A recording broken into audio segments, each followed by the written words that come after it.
Hey everyone, 12 News meteorologist Steven Matrigrano here with a Weather Now update for you on this foggy Thursday morning out there.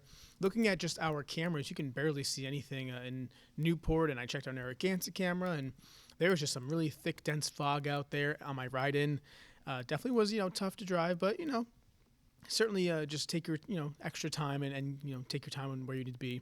Here in Lincoln, seeing it maybe not quite as thick, but certainly near the water in the coastline, it is a dense, thick fog. Visibility well below a mile here across much of the region. You can see actually a lot of places just over a quarter of a mile visibility for the time being. So that fog, should stick around through about 8, 9 o'clock this morning, and then we should see things lift as that sun really gets going. So just keep that in mind, if you're heading out early today. Here's our heat advisory that we've been talking about for the day today as well.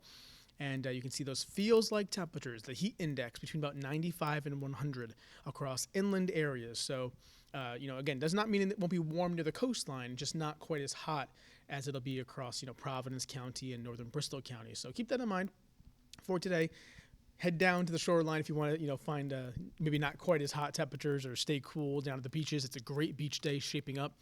Temperatures in the 60s this morning, and we, of course, have high humidity. Radar is relatively quiet, maybe a sprinkle passing by, but otherwise, again, just looking at some mist with that fog out there.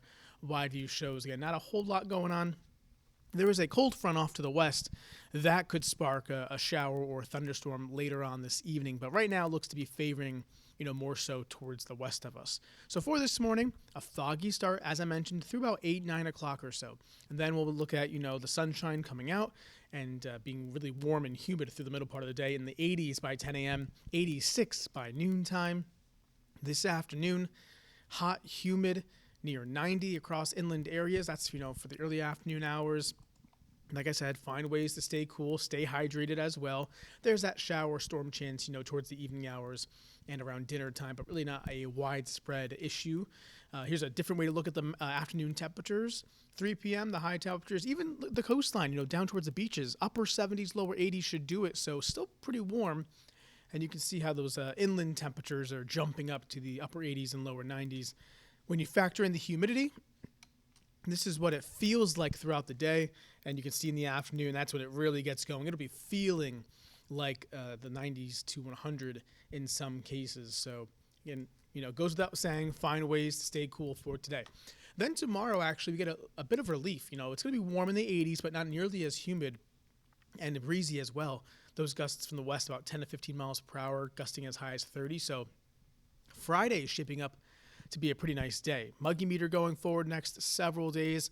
You'll be seeing the humidity also drop off a bit as we head into Friday and into the weekend. But notice by Sunday, Monday, and Tuesday of next week, that actually climbs back up. And that's because we're looking at potentially another heat wave on the way for early next week. But here's your weekend forecast, looking good. Sunshine, warm temperatures in the 80s both days. And again, no weather concerns expected. But as I mentioned, beyond the weekend, we are looking at a heat wave likely Monday, Tuesday, and Wednesday with temperatures well into the 90s and, of course, heat indices upwards of 100 degrees. So that is what we're looking at kind of down the pipeline. But in the near term, hot today. Definitely find ways to stay cool. Take care.